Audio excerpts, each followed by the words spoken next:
Welcome to Beyond Business as Usual, an interview series. This is a podcast where I interview business owners, entrepreneurs, and my name is Philip Dubai. I am the host, and today I have the pleasure to meet and to discuss business, entrepreneurship, and passion as well with Nancy Ridlen, who is the owner of W3 Sales. So thank you very much for joining me, Nancy. It's a pleasure to have you here today. Thank you so much. I'm so excited to join. Excellent. Okay, good. So let's just kick it off right now. Tell us a little bit about W3 Sales, about yourself, a little bit, give us a little bit of positioning in terms of where you are, what you do, and then we'll take it from there. Sure. So I'm in the food service business, and a lot of people, know about food and where it comes from, but a lot of people don't think about food service in restaurants and hotels. And, basically, people know about the food. They don't really think about where all the things come from, like the plates, the glassware, the catering equipment, your disposables, toilet paper. So, my industry in the heavy equipment. So, food service is really everything but the food. And that's what I'm involved in and have been in my career for over 25 years. Wow. And I really just kind of stumbled into it.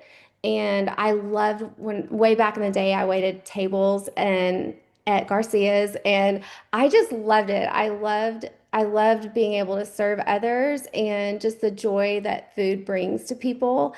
And so when a recruiter called me and told me about this industry, I was like, oh my gosh, this really fits my personality and the things that I'm super passionate about. And so I was a food service distributor for about 15 years. And then I decided that to make a change and start W3. So W3 is a manufacturer rep group. And what that means is that factories, food service factories, so let's say one of our China companies has hired, Rack China has hired us, and we are their sales and marketing contracted team for Texas and Oklahoma. Okay. So I have a collection of about 20 food service factories, ranging from the tabletop to buffet to trash bags and all the things and the kitchen supplies. Wow. So basically, if I'm a hotel or if I'm a restaurant, right? And basically you take the headache out of me, right? Basically, you basically I contact Nancy and your team, which looks pretty good. I mean, it's like I saw your website and it looks like you have a team that's very close knit together, right? So you will help me choose what I want and then you provide to me, so I don't have to bother with this.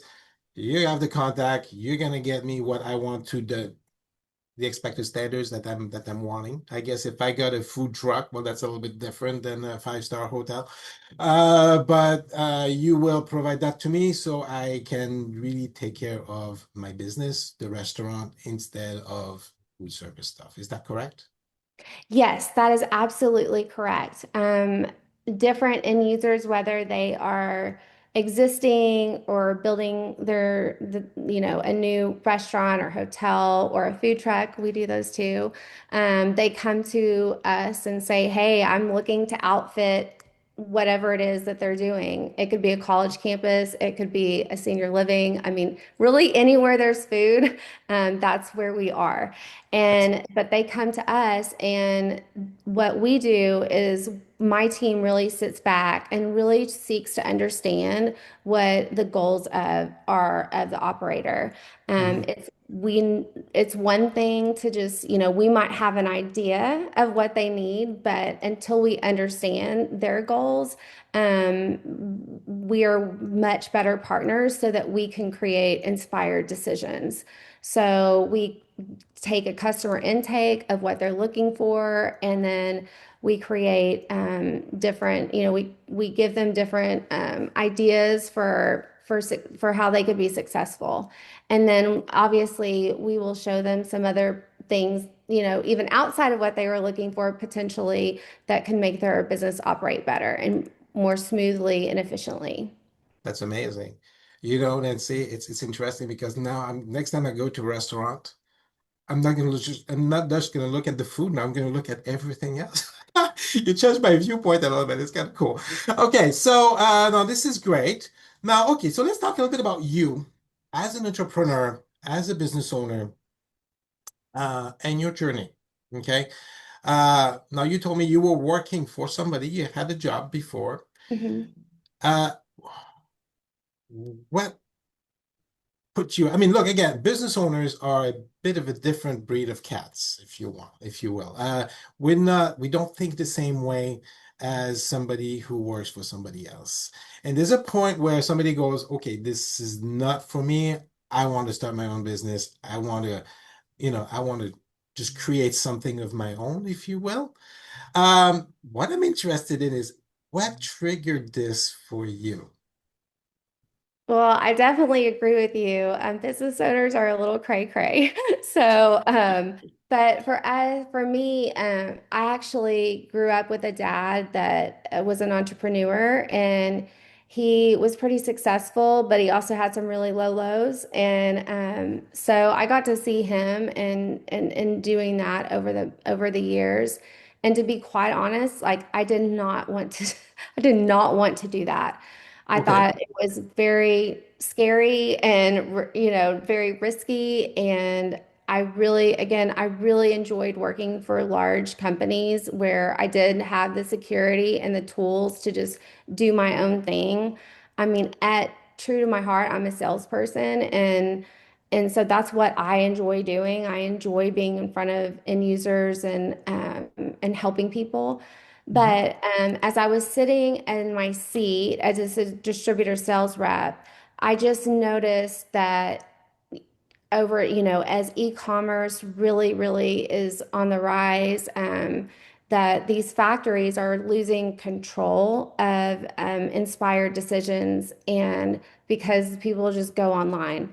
Our business is very face to face Mm. and it's very tactile. And when we lose that, and when we just sit behind a computer and work all day, you're not going to get the same type of result as going and being in front of the end users. And I just really realized that there were a lot of people that just kind of were just there, kind of, I call it doing the donut run, where people come and Mm. bring donuts and what do you got for me? And it's great. I worked with a lot of really great reps. But I just really felt like, based on just talking to different factories, that there was a need for a new group and a need for people that not just going around and being reactive, but really true salespeople, a sales force. And because you can't really rely solely on your distributors to sell the product, because they've got a lot to they sell everything, and they've got thousands of factories to sell. So I so as a manufacturer rep, worked with a lot of them, and honestly I never wanted to go work for a manufacturer rep. So I never wanted to be an entrepreneur. And I never wanted to be a manufacturer rep, because as a manufacturer rep, you only have a 30-day contract. So Mm. what you have today could be gone in 30 days. And so it's a very up and down business. And so, but it was a really good stage in my life. I just had twin Oh, boys. And so this just shows you and illustrates how crazy I am. So I didn't want to be an entrepreneur. I didn't want to be a manufacturer rep. And I just had twins. And I'm like, hey, why not start up my own manufacturer rep business? why And not, right? think that, It's like, wow. yeah. Okay, okay. But you saw a need. See, you saw a need, and that need matched your passion, right? I mean, that's what I'm hearing from you right now, which is kind of, this is, and I hear that a lot from entrepreneurs, is at one point you go, okay, so you go like, wait a minute, look, there's something there that I can do something about. I can make a change. I can create an impact. And that desire is like, so it gets, it explodes. And then you go like, okay, no matter what, I know it's crazy. I don't want to be an entrepreneur. I got twins, you know, I'm going to do something about it. Right? And then there you are, and you threw yourself out. Okay. So this is, that must have required lots of courage for you to do that, I am sure. Yeah, and crazy. I mean, it really is birthed out of I love this industry. It's just, I mean, it is something that I just, it's been such a good industry to me. And if I can give back in any way to it, because it's just been such a lifeline for myself and my family. And so it was just, and also another thing was we really did concentrate on bringing in new blood. And so, because there was not a lot of people that know about food service. So, Mhm. one of my big things is bringing in people outside the industry and um, teaching them about this industry and letting them fall in love with it too. That's amazing. Okay, so now when I'm obviously building a team and growing with that team is very important. It has a lot to do with your core values, right? And what I find, I mean, I don't know if you agree with me, but your core values as you build your business, as you create it, is a reflection of your values, correct? Does that agree with you? Yes, Okay, absolutely. good. So now I'm going somewhere with this, but I just like to know what are the core values that W3 sales are built on? That's a really good question. So, and we didn't define that until we're 10 years in.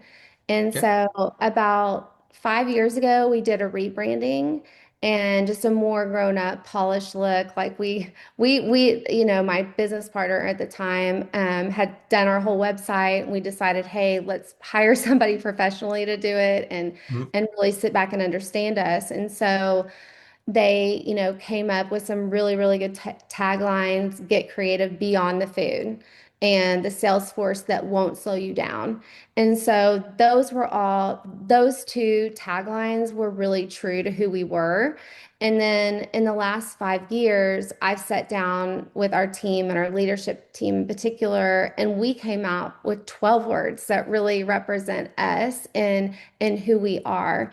And the big thing is just the DNA of W3 rep is, being highly responsive, being kind, being respectful, and but also being having really strong work ethic and being a hustler as well. So, and then being trustworthy and someone that my big thing is I don't, it's important to do, it's important to do what is right and not be right. And so, really taking care of the customer and thinking of things not just about today, but really thinking long term, because our business is a relationship business. Completely. I can totally see that. And these core values totally match that. They match you as well. I mean, again, I can see lots of you into that as you grow your business. It's kind of cool. All right. Now, obviously, building a team and choosing the right people, right? I'm a little curious in terms of, okay, you bring people that are not industry and you bring them in. Mhm. Okay. So how do you choose? How do you look and see, okay, that person is going to be a good member of my team? How do you select your team members? Because you seem like you have a pretty good team here. We have, I mean, honestly, that's the secret of success for W3. It is definitely not me. It is a team effort. So, when we are interviewing people and we're looking at people, it's really about passion. I mean, and work ethic. And so, some of the things we can't see until you're in it.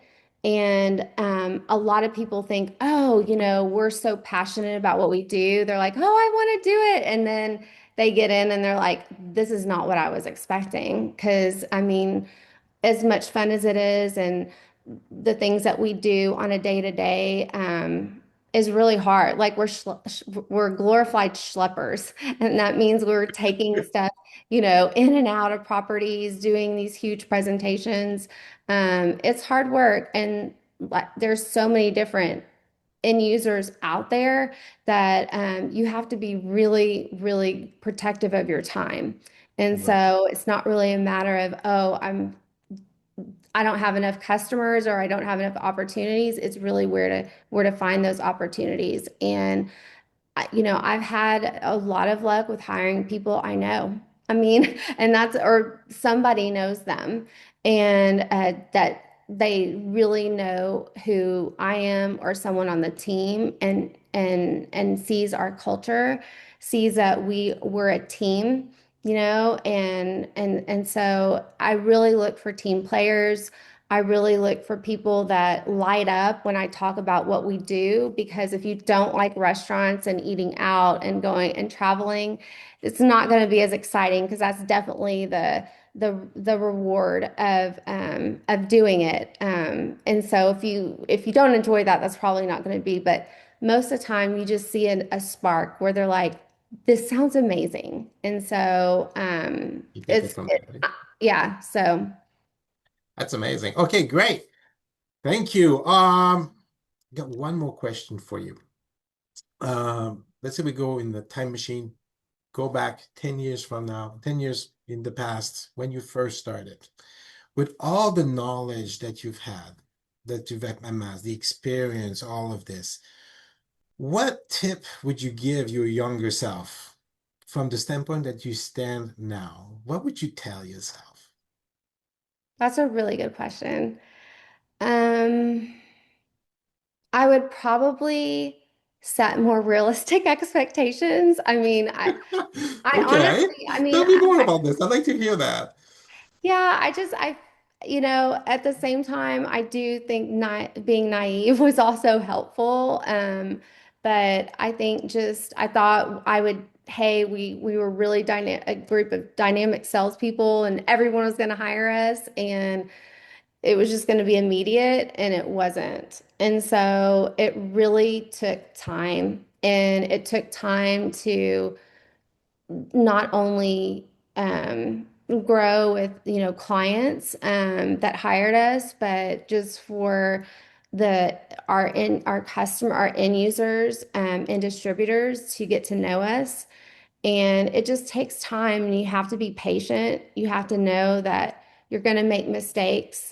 You're not you're not perfect, and and I think it's just kind of like being a parent. I try to, I think it's important to make sure people, that you're human, and to definitely like use your network of trusted people around you, and I think if I would have known the timeline and all the scary things that would have happened, I probably would have been like, I'm going to stay in my really comfortable bubble that I've been in.